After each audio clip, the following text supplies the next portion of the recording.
Hey, friend. You look lovely.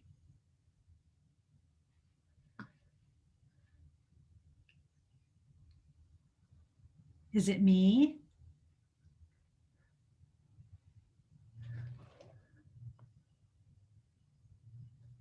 Can you hear me now? Verizon, Veridian. There you are. Hi. You fabulous. Thank you. That's nice. Look at that fun, funky hair that I think I try to emulate and it doesn't work. Yeah, I'm going for the long bob right now. It's like a medium to long bob. How are all three of your boys? They're good. Getting big. They're wild. 20 months and almost five. He'll be five Oh, in March. how 7 in Miles. fun. Yeah. How fun. They have more energy than I could have ever imagined a human having, but it's all good. How are you guys? How's Mike? How are your kids? Doing good, doing good. I've got one kid who takes COVID very seriously and one who doesn't. Interesting. Yeah, but they're 23 and apparently bulletproof. Yeah, weren't we all? I sure seem to think I was. Uh-huh. It's a thing. It is a thing. So I know that one of the things that Kelly informed me was we didn't send out the link. So I mean, not in the email. So I'm glad we're I'm glad we're recording it. Okay, great. Yep, we're already recording here. Good. I'm gonna make sure I can share too. Thank you. Yeah, there we go.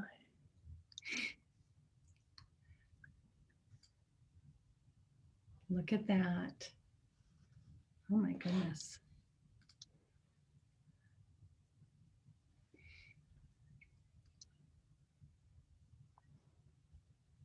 Get set up here.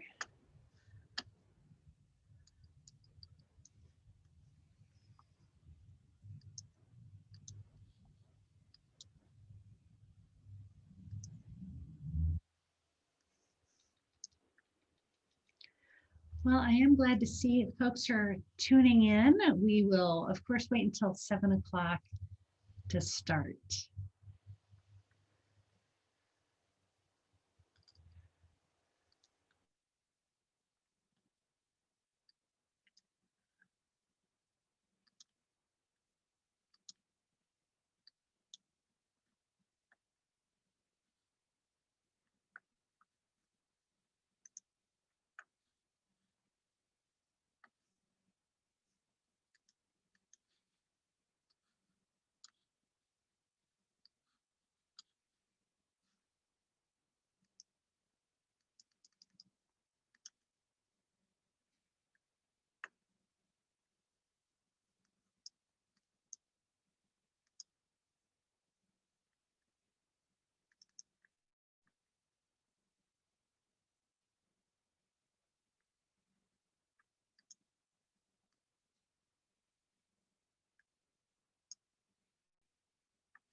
Hey everyone, we still have a few more minutes until we'll begin, but glad to see all of you here. And I look forward to talking with you soon.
Sometimes I'm never quite sure how to fill those, what I would call an awkward silence in a Zoom call. If we were in person, we would probably be doing some kind of a icebreaker to get to know one another. But I will spare all of you that. So welcome. My name is Lynn Reddington, and I serve your students in Idaho State University as the Vice President for Student Affairs and Enrollment Management. And it truly is my pleasure and my honor to welcome you to this Bengal Family Town Hall meeting. What we wanted to do at this meeting was to share information, to answer questions, and to make sure that you and all of us, that we are partners in your student success. So a few things as we get started. We have a lot of folks who are here on this at this meeting to help share the information and to make sure that we have the information that we need to do so. As we go through our different through the PowerPoint, each panelist will make sure that they introduce themselves and their roles so that you have that as they're talking. But also as we get to the very end of the PowerPoint, which all of this will be made available to you, we have a couple of slides with people's names and their phone numbers or their websites that hopefully will serve as a good resource for you.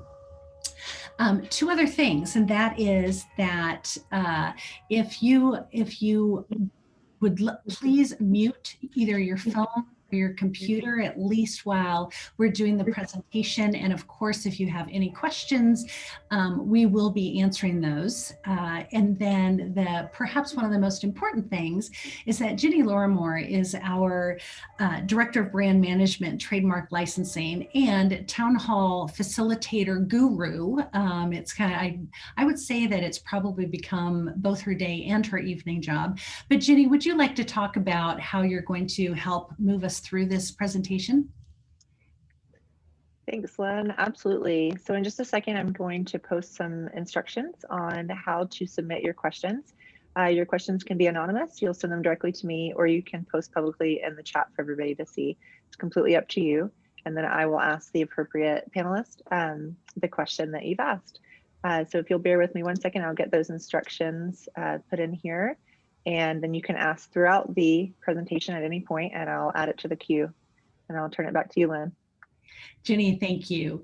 And again, we are so glad that you were here. Obviously, this has been a, I don't know, weird, interesting, strange, new experience for all of us as we work through this global pandemic. But I could not be more honored to work with everybody on this panel, as well as to be doing this for your students. So as you can see from our agenda, we have a pretty heavy agenda that we want to cover, but we do hope to kind of go through it fairly quickly. And my job right now is to introduce Supi Lyon. And Supi is our interim director of the University Health Services, truly an amazing, gifted professional who cares for your students and their health. So Supi, I will turn it over to you.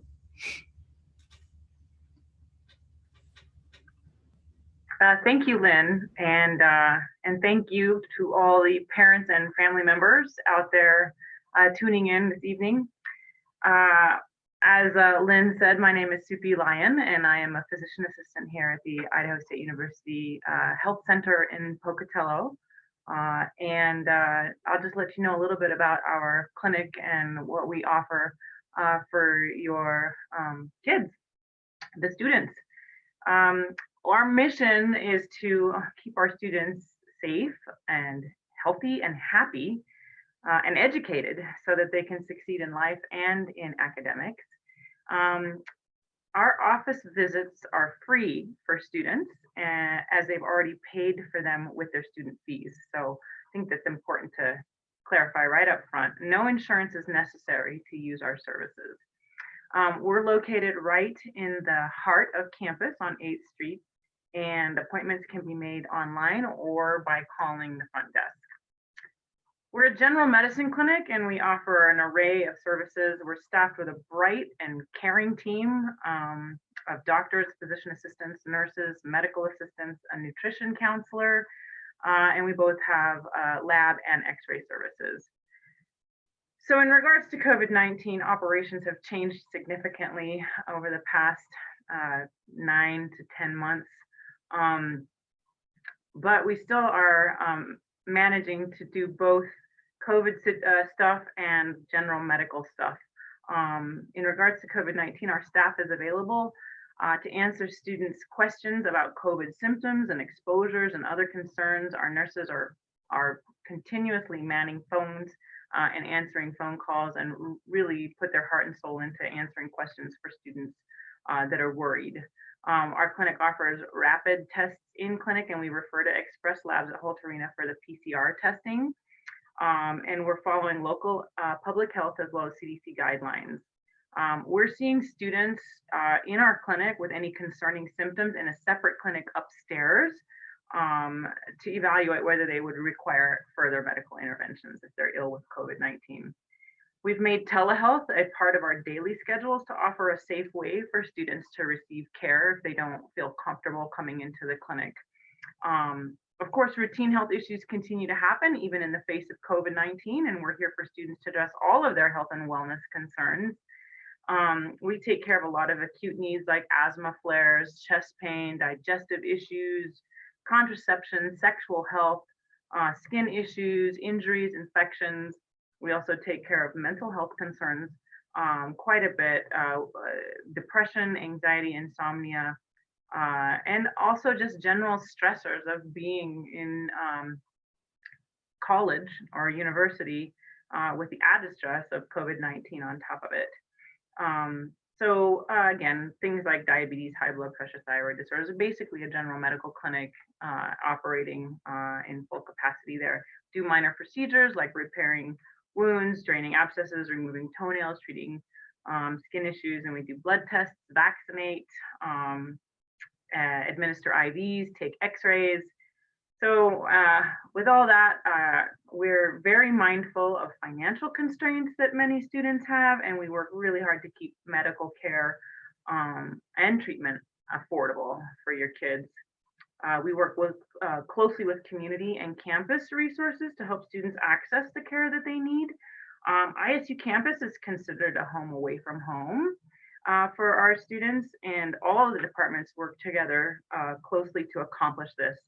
Our health center, student affairs, ISU disabilities office, student success center, counseling and testing center are a few examples of our campus community that are here for the students. And with that, I would like to introduce an integral part of our campus community, which is counseling and testing. And so I'll hand you over to Dr. Rick Pongrantz, the Director of Counseling on campus. Hello, everyone. I'm Rick Pongrantz. I'm the Director of Counseling and Testing Services on campus.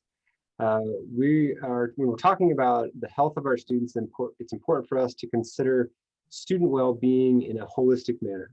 Well-being means our physical and our mental health. It's also important to know that supporting student well-being means attending to both ways to prevent the development of problems and help students thrive and really do well and enjoy their time here, as well as being ready to respond appropriately when a problem arises. For physical health, being proactive looks like making sure that we're exercising and that we're eating a healthy diet, and at least for the time being, that we're following protocols to prevent the spread of COVID when we're around other people. For mental health, it means a whole host of strategies that are designed to help us face and overcome obstacles that may arise. It means exercising. It means making efforts to have and maintain healthy, supportive relationships with one another, with our families, with our friends, and with our faculty members. It means having a structure to our days that help us transition from school and work into rest and relaxation, and then back into study mode, and having some of those having that structure in our life so that we're able to really thrive in whatever we're doing. And when we're working, we're really working well. And when we're relaxing, we're really getting the benefits of that relaxation. It means unplugging from social media as much as possible. And importantly, it means being present, intentional, and mindful of our thoughts and our actions. Invariably, obstacles will arise. That's where our health center, our counseling center, and other campus resources are here to provide assistance. For students to really benefit, they need to feel empowered and supported in making the decisions for themselves. So what, as parents or family members, can you do to support the Bengal in your life? I've listed a few ideas here on the slide, but importantly, we need to normalize struggle and encourage our students that they're able to overcome. They have the ability to overcome the challenges that they face while they're in school. They've accomplished hard things before, and they can accomplish hard things again, and they can overcome the challenges, and that they'll be stronger for those challenges. And if they struggle, help is available. So I'm going to turn things over to Dr. Jen Meach, the Assistant Director of Counseling and Testing, to briefly mention some of the services we have in the Counseling Center and how students can ask for help. Hi, I'm Jen Meach, and I'm the Assistant Director of Counseling and Testing, and I'm really happy to be here with you all this evening. So if I could have the next slide up there, I believe there's a bit more of our information. Okay, great. Thank you so much for that. So we have many free wellness resources available on the Counseling and Testing Service website, which you can see there. So on there are descriptions of all of the clinical services that we offer. There's information about our stress management and biofeedback program, which is a really great way for students to quickly learn some stress management skills. And they don't even have to talk about deeply personal stuff if they don't want to. We just can teach them skills, and it's really effective. We have a weekly wellness workshop series with different topics each week throughout the semester. There's resources on there to help with coping and stress management. We've put together a lot of things on there. And again, it's all free to students or to anyone who wants to access it. There's just some tips about overall wellness. There's also a list of self-help books that are available through the ISU libraries so that students can access for free. There's even tips for parents on there, and other educational opportunities that we offer. And we are adding to this all the time. So we are really trying to keep this up to date and really helpful for students and families. So to inquire about our services or to initiate services, students can just call the number for whatever they consider their home campus to be. And if they aren't sure which is their home campus, Meridian, Idaho Falls, or Pocatello, they can just call the Pocatello number and we will direct them wherever they need to be. So we're here to help students. Our services are free for enrolled ISU students. We don't bill insurance, and we take privacy and confidentiality seriously. And so students can hopefully feel safe with us.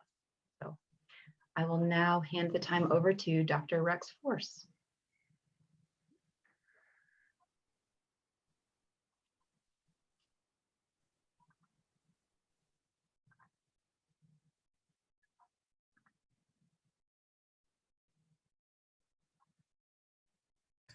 Hey, Rex, you're muted. Sorry.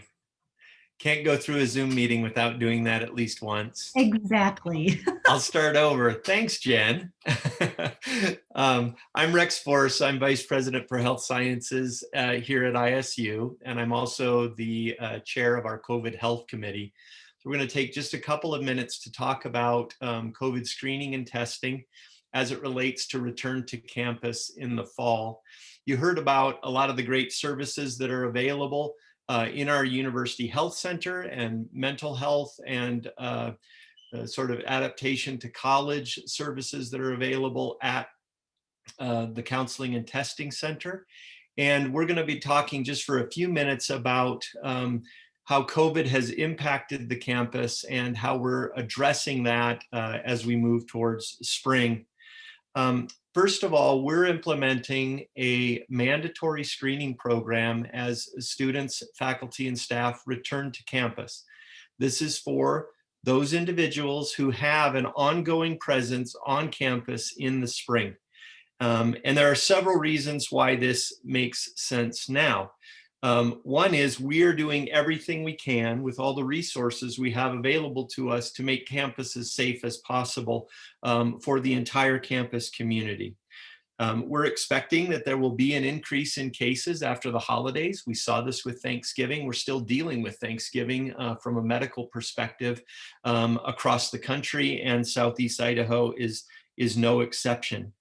And what we're doing based on the circumstances today is implementing this mandatory screening process. And I'll talk a little bit more in detail about that. This is being done this semester because disease activity is significantly greater than it was back in August.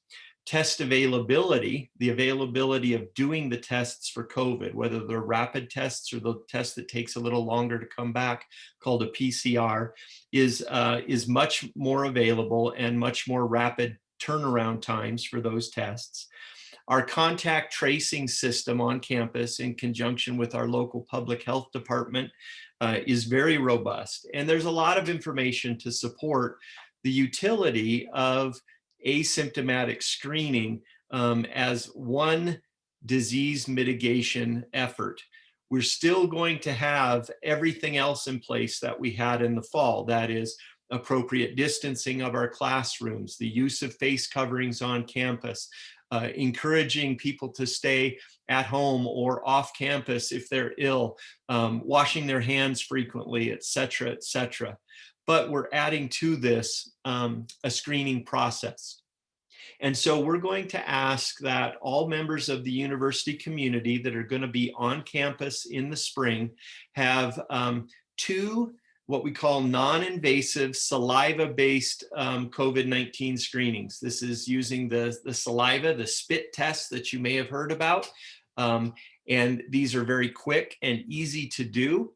We're asking that our students, faculty, and staff all do one of these tests between January 6th, that's starting tomorrow, and January 14th, with a second test between January 15th and the 22nd. And we're asking that people try to stagger these tests by at least 5 to 7 days so that we can get 2 separate snapshots of potential COVID status.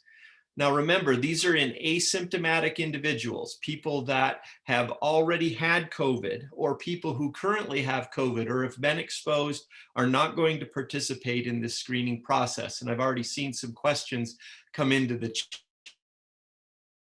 chat. Those students that have already had COVID will be exempt from this process. We just ask that they provide documentation of their positive COVID test. This screening can be done through a portal, and all the students have received an email that provides access to our health portal at the University Health Center to schedule their appointment. These appointments can be done on the Pocatello main campus, both with walk-up and drive-up options, as well as on our Meridian, that's the Boise area campus, and our campus in Idaho Falls. Both of those sites offer both walk-up and drive-up testing as well. The results will be returned within 24 to 72 hours, depending on when in the week the individual receives their test. And we will then contact those who are positive, that is asymptomatic, but potentially carrying the virus, or pre-symptomatic. And we will implement our usual COVID testing, screening and contact tracing protocols from that point forward. So we think that this is a useful tool to help us to make campus safer, particularly at the beginning of the semester. We will have ongoing screening that will occur throughout the semester. This will be done in many of our higher risk groups, for example, students living in the dorms or students that are working in healthcare settings, for example. We know that our student athletes need additional testing to be compliant with NCAA guidelines. So we will be having ongoing testing and screening options for students throughout the rest of the semester. This is in addition to the care for acute cases of COVID that Supi Lyon mentioned earlier. That's all available through our University Health Center. So with that, I'm happy to answer questions during our Q&A session about the university's COVID response and our, I guess, enhanced response that's going to occur during spring semester here beginning tomorrow. And you can send through questions either to Ginny Larimore anonymously or pop them into the chat box. And we're happy to try to get to those as we get towards the end of the presentation. And at this point, my job is to hand it over to Corey, and hope that Corey unmutes his mic more successfully than I did initially. Got it. Good evening, everyone. My name is Corey Zink, and I'm the Executive Director of Academic Advising and Assessment. I would like to take just a few minutes and discuss the ways that our academic advisors are working with and assisting our students. One of the primary goals of our advisors is to connect with and begin to build a rapport with our students even in the weeks leading up to the start of the first semester as a student here. And then we also strive to continue and support and work with our students every step of the way throughout their entire education through graduation. As many of us on this panel can attest from personal experience, we have also found that many of our students can use some amount of support and guidance at various points of their college experience. So offering every student a helpful and friendly resource in the form of an academic advisor to assist them along the way is important as each student negotiates their path to completing their degree here at ISU. One of the major shifts that we have made to our advising approach has been to become increasingly proactive. This means that our advisors will reach out to their assigned students at various points in each semester. We like to check in, schedule an appointment, discuss the student's progress and how their how their experience is going for the semester, help them manage any institutional policies or procedures, and then help them choose, register for courses they're going to be taking the following term, all of this and much more. And often our students run into the most issues that directly impact their persistence during their first and second years. We have found that at ISU often. So we're especially focused on providing a professional advisor that is proactively engaging with all of our first and second year students. But again, we are here to support a student all the way through their path until they complete. In the next slide, I would like to take a moment and just share about spring class registration. Our spring semester courses are right around the corner, as they will begin next Monday on January 11th. We're going to continue to offer our courses for the spring term in 3 primary formats. One is the traditional in-person format. Another format we're offering is what we call High Flex, which is where our students can choose to attend in person, or they can participate live online via Zoom, or we also have courses that are entirely in an online format. This past fall, these 3 options allowed our students the greatest amount of flexibility to choose the format of their preference. Of course, not every course is offered in all 3 formats, but our students did feel like they had much more flexibility, and it allowed them to participate in their preferred mode as much as possible. So as I wrap up my section here, I just want to state again that our students will always have academic advisor ready to help them. The vast majority of the time, our students know exactly who that person is. They have their contact information handy. They're already in regular communication with them. However, if they ever need additional support or not sure where to turn, they can always call the Office of Academic Advising. That number is there at the bottom of the screen, 282-3277, or they can email us at askanadvisor@isu.edu. That is all I have for now, and so I will turn it over to Deb Green. Well, hello and welcome. Thanks, Corey. As Corey said, I'm Deb Green. I'm the Director of Scholarships. I have to say I love ISU and feel that I have one of the most rewarding jobs on campus. So let me just say it's my honor to help all of you guys. We have a lot of extremely generous donors that give to ISU and award well over 10 million each year. So there's a lot of money going out the door. We have tried to make the process super simple. If you're a new incoming student, get admitted by our deadlines. And the second thing is to apply for scholarships through our Bengal online scholarship system that we refer to as BOSS. So that's how simple that is. For students who are listening in and planning to start with us fall 2021, you must be admitted to ISU by February 15th in order to be automatically considered for our recruitment scholarships. Nothing else you need to do, just get admitted, transcripts, admission application. For those that are starting with us this upcoming spring or fall, for fall 2021, and receive scholarship acceptance forms in the mail, it's super important that you get those returned to us as soon as possible so that we can get those logged in the system and paid out to your accounts. We also encourage that you keep a copy for your records as well, and to refer back to it, as there's important renewal criteria on there. The State Board of Education also has a pretty great scholarship. It's $3,500 per year renewable, called the Opportunity Scholarship. So if you're listening in and you're an Idaho resident and you have not applied for this scholarship, we strongly encourage you to do so. It's super easy to apply for, and our website at the bottom there's links to the Bengal Online Scholarship System, as well as the State Board of Education Opportunity Scholarship and everything else that I'm talking to you about today. And finally, as I mentioned, I cannot stress enough how important BOSS is. Bengal Online Scholarship System makes it super easy for students when they apply for scholarships. It does the work for them. We ask that students be super active right now, starting right now, January through April, as that is when the majority of scholarships are posted. That being said, we tell them to check that system at least once a month.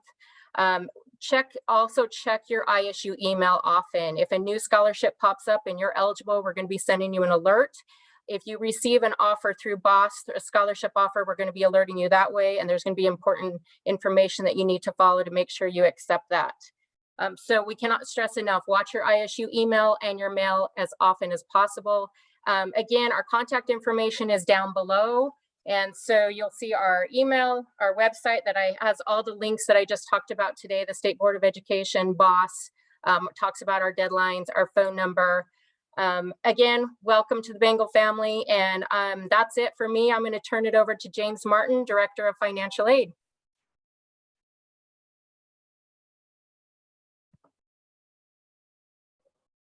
Good evening, everyone. I was trying to do Rex thing there, not unmute myself. I'm James Martin. I'm the Director of Financial Aid. We handle all the federal financial aid at the university. We do have a priority deadline. The first step is filling out the free application for federal student aid, or as it's more commonly called, the FAFSA. That can be a bit of a challenge for some people. We're more than happy to help you if you come by the office or if you give us a call and make an appointment. We are doing virtual appointments. We also have a counselor in the office available every day, and we will meet with you out at our front desk area. We like to see the FAFSAs completed by March 1st. That gives us plenty of time to get it into our verification funnel and request documents and do all that stuff that we're required to do by the federal government. I can't stress the importance of watching your ISU email enough.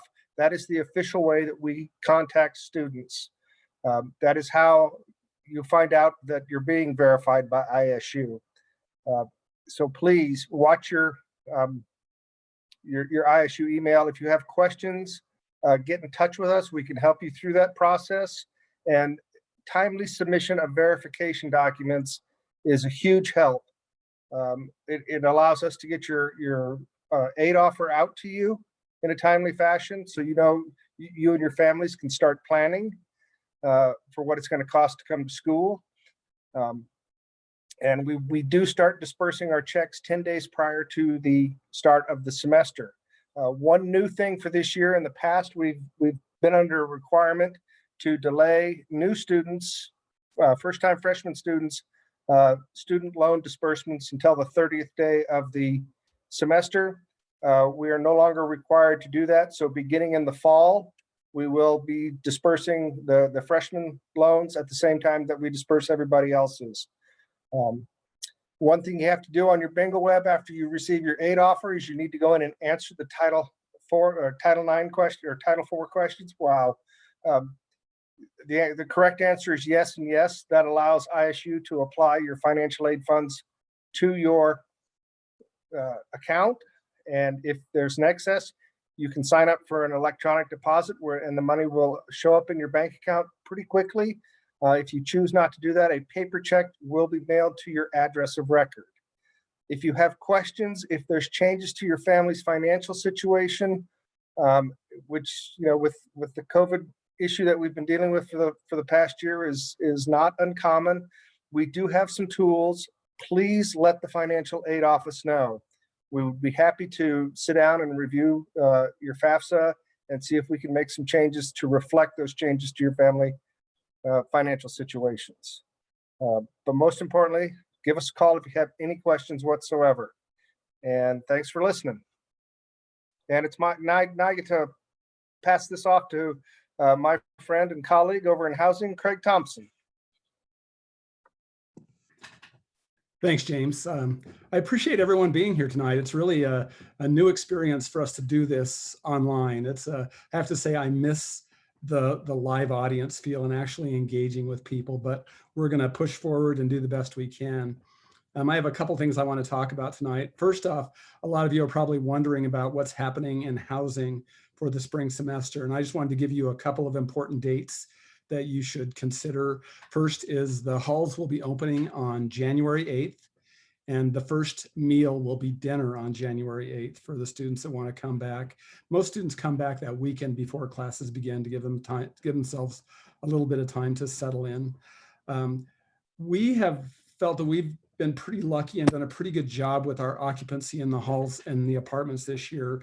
We're going to continue with our original plan of occupying our traditional residence halls at 50% occupancy per floor. So we have cut our on-campus population pretty significantly to allow for more time for cleaning and more space per student for each student.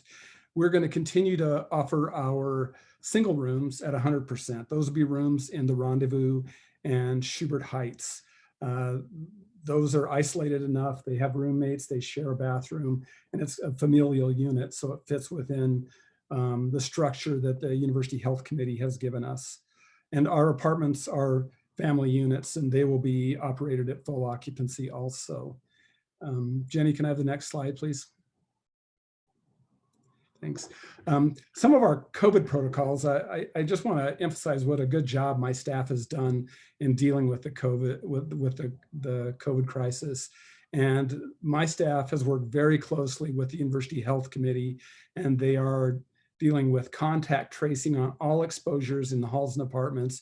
Anytime we get word of anyone who's been exposed, not even necessarily a positive test, we do contact tracing on all of those individuals to make sure we're talking to everyone and making sure we're getting all of the appropriate individuals tested.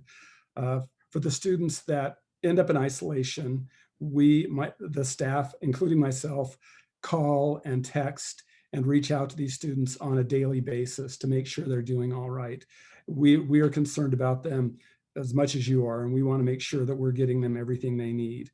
And we have, for all the students that have meal plans, the students in the halls that have meal plans, we have contact-free meal deliveries to all of the residence hall students. And they'll typically get a package with breakfast, lunch, and dinner all together that are microwavable meals. And our partners at Chartwell's and Bengal Dining have done a wonderful job in preparing some excellent meals for the students. And it's been a real testament to how partnerships should work. They've been great to work with, as has everyone on the student affairs staff. We have a great team here, and I feel blessed to be a part of it. And the last thing I want to talk about on this portion is the reapplication process. And I've talked to a number of students who felt that they weren't getting the traditional experience. And our reapplication process is going right now. And there are, the earlier student applies, the higher priority they have. And I just want to encourage, and a hopeful outlook, I think is what I want to encourage, is that we're going to be back to some semblance of normalcy for the fall semester, and students that are looking to come to campus for that traditional experience, apply if you don't live on campus already, and consider reapplying if you're living there now. And I think we all feel that next year is going to be a better year and a much more traditional year. Can I have my one more slide, please, Jenny? Thanks. I want to talk a little bit about the things that housing provides to the students that live in our communities. And the first thing is we have living communities. We have students living with other students. When students choose to live off campus, there's no guarantee who they're going to be living next to, who they're going to be living with. Students who live in the residence halls must be, or people who live in residence halls must be students. So we take that very seriously and are very protective of that status. We conduct ongoing educational programs. That we have 9 developmental areas that reach from everything from intellectual growth to cultural values to creativity. And those programs happen on a weekly basis. And there are typically 30 educational programs on a floor each year. This year, we've had to sort of change our approach, and some of those are Zoom meetings. Some of those are just spaced out programs that students attend, but they are really a great opportunity to meet and interact with other students.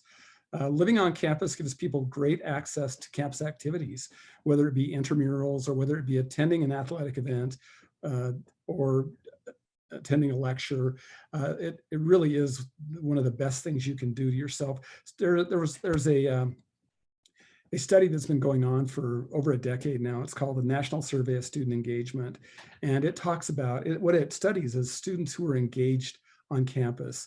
And a lot of it has to do with engagement with faculty, but some of it has to do with engagement of activities on campus. And what they find is the engaged students are the ones that have the highest level of success. So keep that in mind as you make your decision about where you live. The library is easy access, as are faculty offices. Everything is within a quick walking distance, and you don't have to deal with parking. If you need to come and have a meeting with your faculty member, you can walk to their office. It saves lots of time. And also, we have, like I said before, we have a great relationship with our food service vendor. They provide high quality and healthy meal options at, the number has changed, but I want to say there are 10 outlets on campus where students can eat. And they can pretty much find anything they want at these outlets. We are very happy with the service we've gotten from our food service vendor. And probably the most important thing I want to talk about is our staff. I have professional and paraprofessional staff in the halls.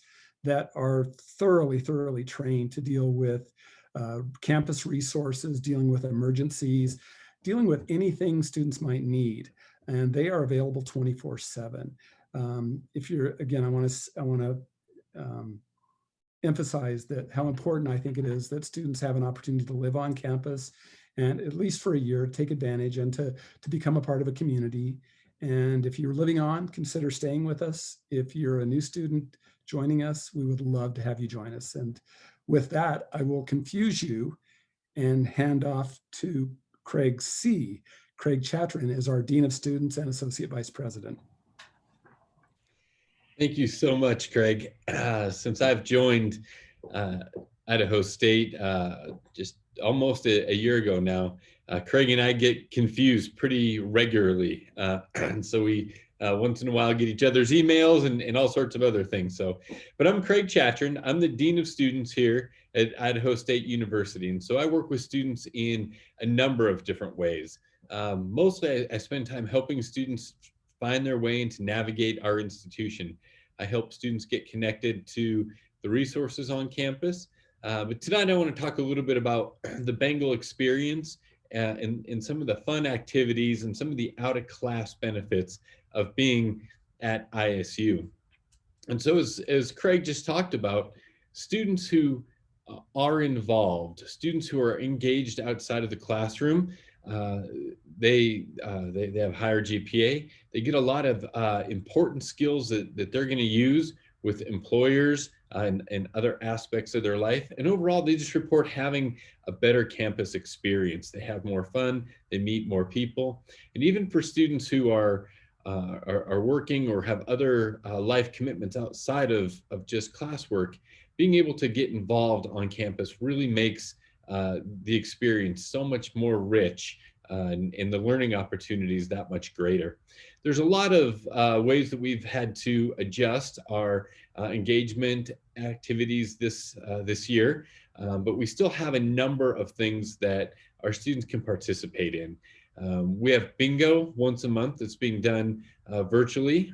Bingo is one of the most popular and most loved events that happen on a regular basis here on campus. We're hosting an ISU's Got Talent contest. And that's going to be early in the semester, January into February, when our students are going to be able to watch other students perform and vote as the judges for that event. There's going to be a lip sync contest this semester that students can be involved in.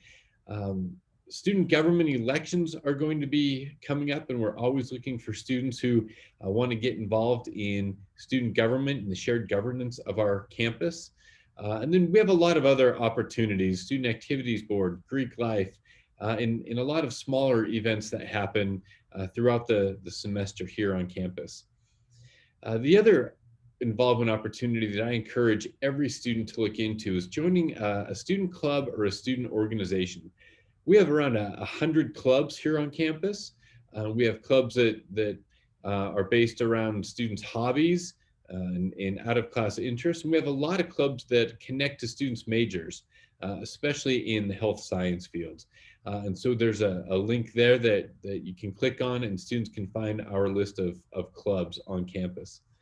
Now, as we move into next year, and we're hoping we can, as Craig said, return to a little bit more traditional and normal campus experience.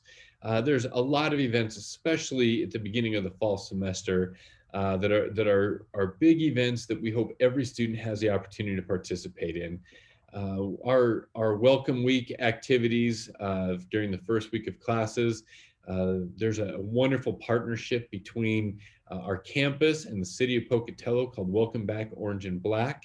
And you can see some of the other events that we have listed out there.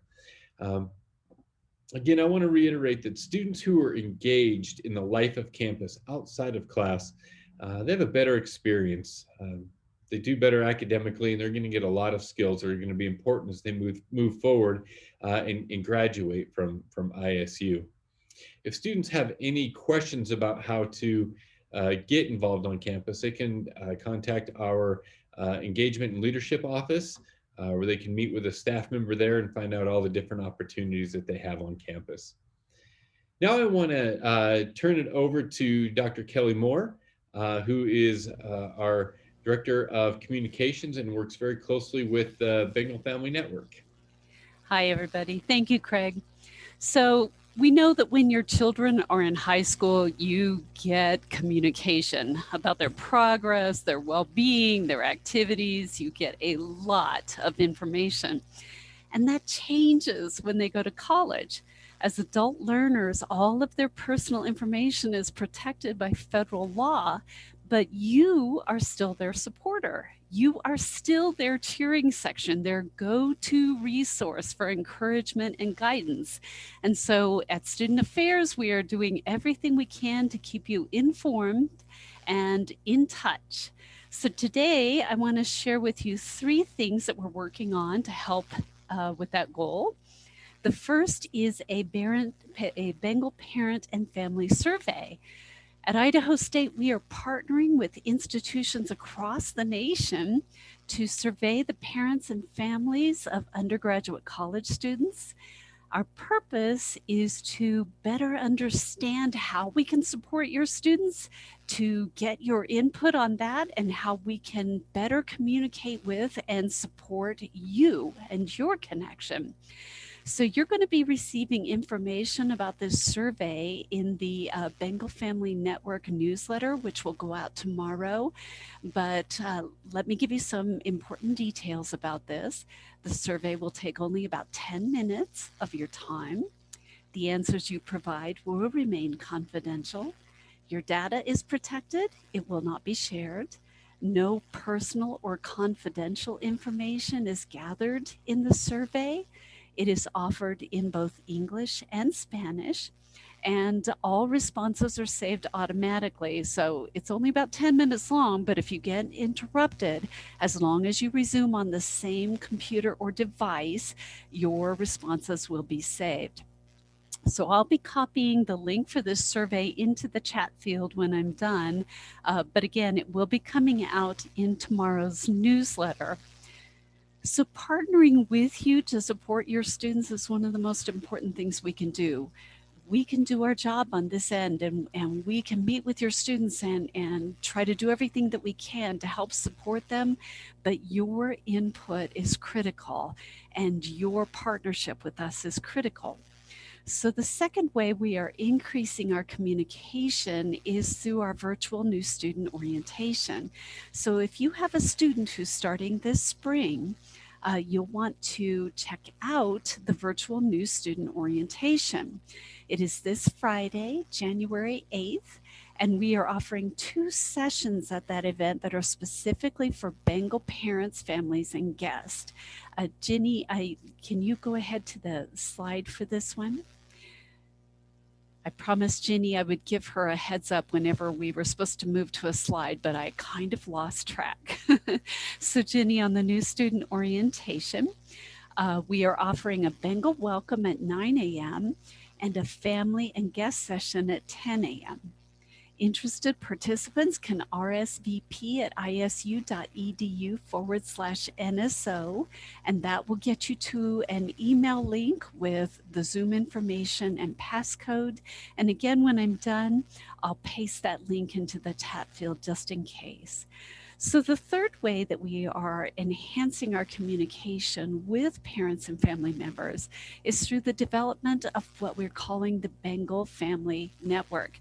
So we know that you can scroll through our web pages and find information, and some of us just kind of enjoy that game. But with the Bengal Family Network, you'll have access to a personal contact. That's a member of our staff who can help you figure out where you need to go for answers.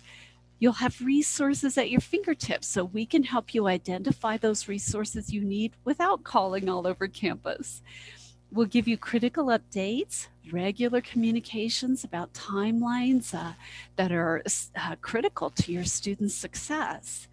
We'll be sharing with you ISU happenings, what's going on campus, informational resources and guides. So in 2021, These will include interactive quarterly online information sessions, just like this one, with our Vice President of Student Affairs and other representatives. So just like tonight, we'll be targeting issues that are particularly important at that time of the year and bringing information and offering opportunities for you to ask questions. We'll also be loading online guides about things like financial aid, emotional and social wellness, advising and registration, and more. And then finally, Bengal Family Network will offer more connection opportunities for parents.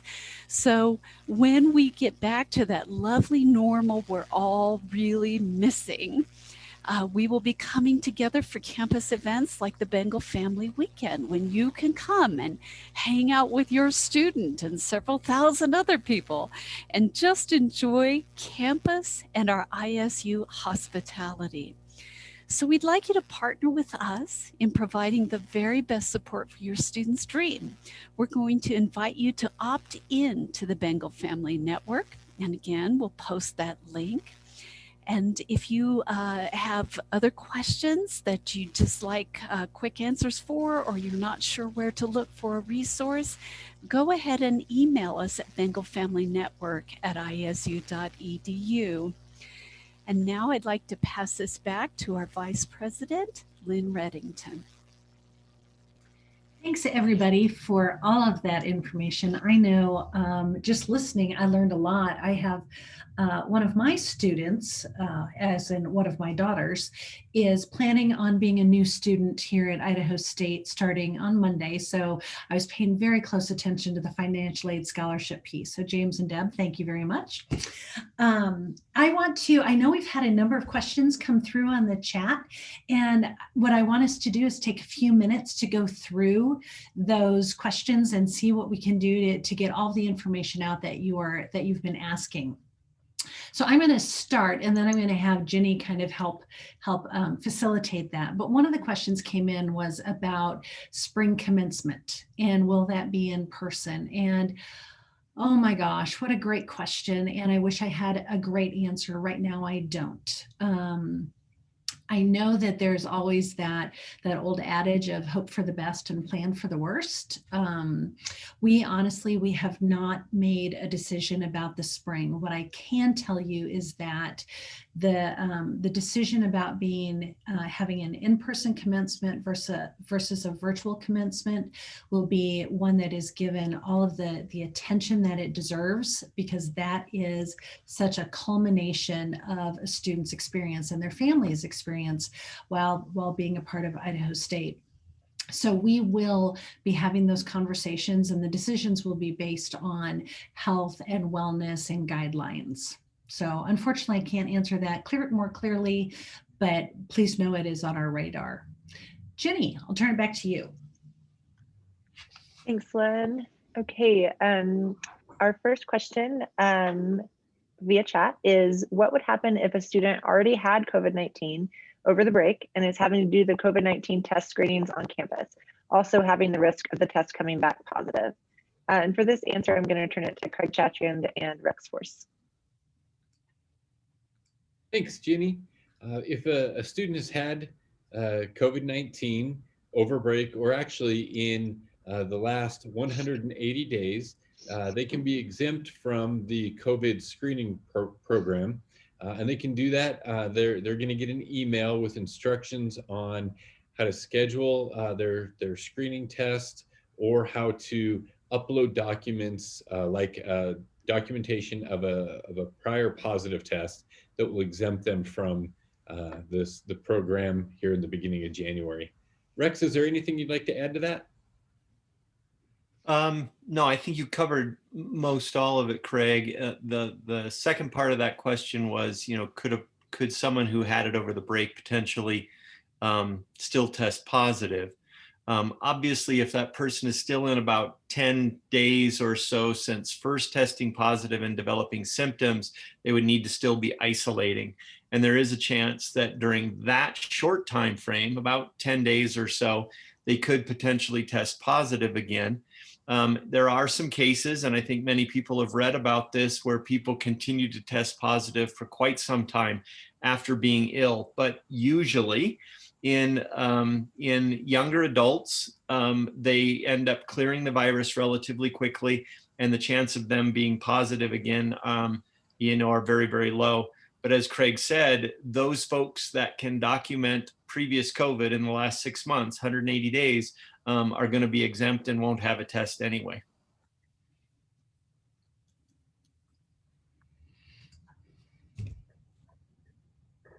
Can I add something real quick? Sure. Yeah, so the Roaring Back website, if you go to isu.edu/roaringback, has it's an amazing resource for a lot of these questions about the screening process. And so I really encourage students and parents to go to the Roaring Back website. It is a wealth of resource. Thanks, Supi. I appreciate that. I meant to mention that when I had my time. It was on that slide, but I didn't mention the Roaring Back website. There's a ton of frequently asked questions there. Great, thank you, everyone. Next question. My daughter is registered in classroom lecture and hybrid combination class and Zoom classes.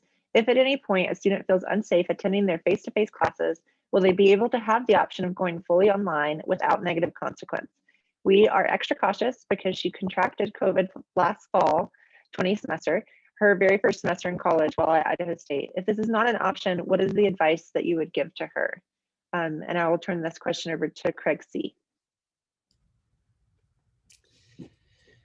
First off, I am so sorry your daughter had COVID during the fall. I was one of the lucky folks who also got to experience that. And I know I was certainly sick. So I hope she's recovering well and fully at this time. We have tried to put together the most flexible class scheduling system that we can between online classes, high flex classes, and in-person classes.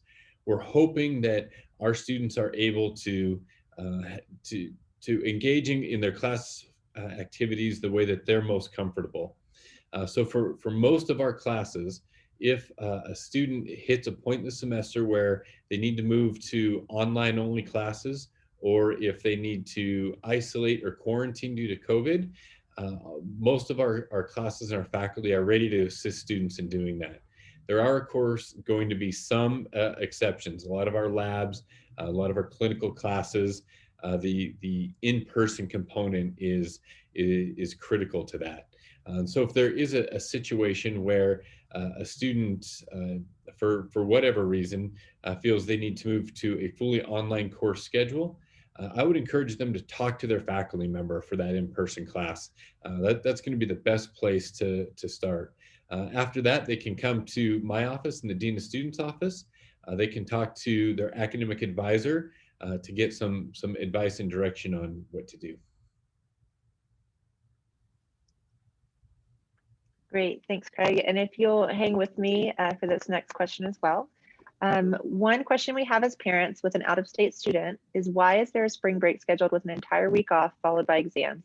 Has anyone asked students if they prefer the week off prior to finals? I hope this is the last semester of the adjusted schedule, but I bet the students would rather just get exams over with and be on summer break than have a week off and having to stay on campus for finals. Having kids and staff leave campus for a week and then return seems like a bad idea for COVID spread as well. Academically speaking, is 9 days off prior to exams good for the majority of students? And Craig, if you'll take that one as well. Sure, happily.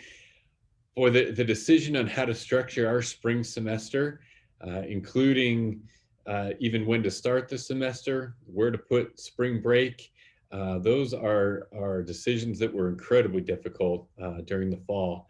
And I can assure you, we talked to, I think, all the constituents of our campus. We talked a lot to our faculty, we talked to our staff, and I was responsible for talking to a pretty large number of students in different venues to get their perspective. And I can tell you, our students didn't agree on anything on how they wanted the semester structured.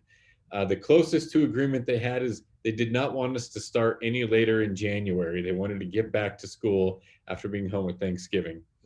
But what we heard from most of our students, and this is both our undergraduate and graduate students, is if we weren't going to have a spring break in the middle of the semester as we traditionally have, they wanted it at the end of the semester. And that was going to give them a chance to finish some projects. For our graduate students, it was going to give them a chance to finish some research before they move into finals. And so that is what we heard most often from our students, is to have a break at the end of the semester before finals. And now our health committee would agree wholeheartedly. We do not want to send students home for a week and then have them come back to take finals. And that's why we move spring break out of the middle of the semester.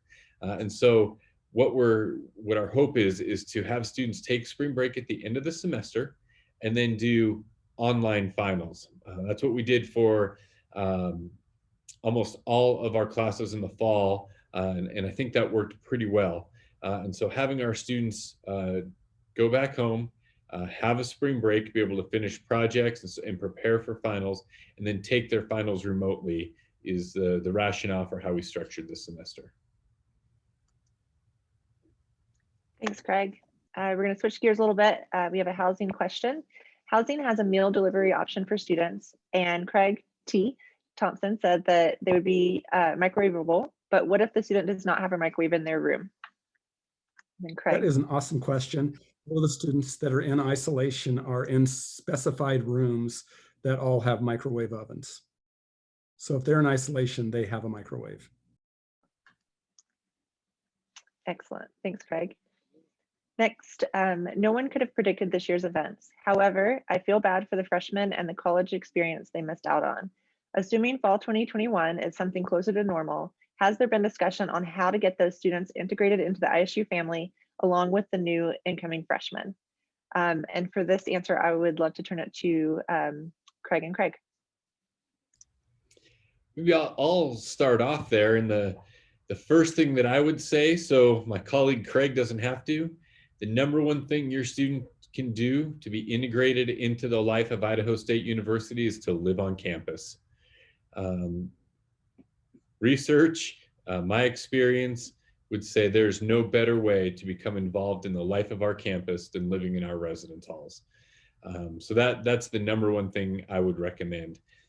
In addition to that, though, some of the events that were listed on the slide earlier as I was talking, Welcome Week, Welcome Back Orange and Black, our homecoming events, those events are open to all of our students. And my hope is that we find some unique ways to engage students who are coming back for their second year, to help them understand that what they had this year is not what their average year should look like. And so we are busy having a couple additional activities planned for next year, both some larger activities throughout the entire year, plus asking some student groups to host some smaller things throughout the course of the year. So those are some of the ways that we're trying to engage all of our students, but especially students who are coming back for their second year. And Craig Thompson, what would you like to add to that? Well, outside of living on campus, I think there are lots of great opportunities for informal gathering. The student union is a great place to meet people. A lot of people study there and gather for meals. There's the bowling alley, the craft shop. There are lots of informal opportunities for students to engage and be a part of campus. A lot of times a student relies on finding someone with common interest to anchor themselves, to have somebody to do things with. And the union is a great facility. It's got lots of great shops in there. And outside of joining clubs and being involved in a more formal way, just being there when you can be there and meeting people that's one of the best things about college. This is James from Financial Aid. I'd like to add, in addition to living on campus, working on campus is another excellent indicator of student success. Every study shows that a student who works on campus, typically we retain them better and they have higher GPAs and they graduate in a more timely fashion.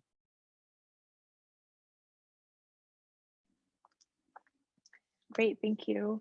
everyone for answering that question. And we have two final questions. So we'll wrap these up unless anybody else has any final questions. Next question. Some students don't do well in a hybrid or Zoom situation, our daughter being one. She ended up dropping a class due to this situation. Are there any options for all in-class option? She also came close to failing another class due to it being a hybrid, and the days she was not in class were a struggle to hear or participate. And for this answer, I would love to turn it over to Corey. Yeah, thanks, Jenny. Well, you can certainly work with us on having your child find as many in-person courses as possible. We definitely still have a good selection of courses of classes that are meeting in person. For those that are high flex, my understanding is they would still be able to attend in person and not be participating in class via Zoom. So high flex, as what we call it, would still allow for that. But I know they could work with their academic advisor and find a course schedule that will meet their needs, and we're happy to do that. So if you need some assistance in making sure they connect with that advisor, let me know, or call that number that we had up earlier. But there should be plenty of options for in-person courses this spring semester. Thanks, Corey. This next question is very specific for housing. My daughter lives on campus. When would be the day she would need to move out of the dorms since students' finals will be online? And for this answer, I'll turn to Craig Thompson. Our halls close on the Saturday after finals. We're not going to close the halls for the April spring break. And students can stay in the halls and stay on campus and take their online finals and stay on campus. But we do close the halls on the Saturday following finals. I believe that's May 9th this year. Is that correct?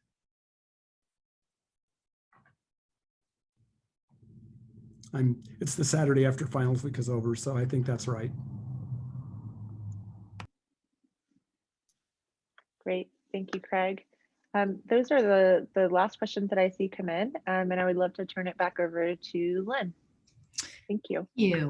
And Craig, I think it is May 8th, if we're talking a Saturday. Yep. So I want to thank everybody for being here. And just real quickly, we did include the next two slides as some resources for you. So Jenny, if you're able to, next three slides. So this is a list of some of the folks who are in this meeting and how you can get in touch with them. And we did just go through an email renaming process here. So it is first name, last name @isu.edu. But if you have a previous email, so for example, my other email was redilyn@isu.edu, that will also get to me. So anyway, this is a list of some folks if you want to just reach out specifically to those that you've met with tonight.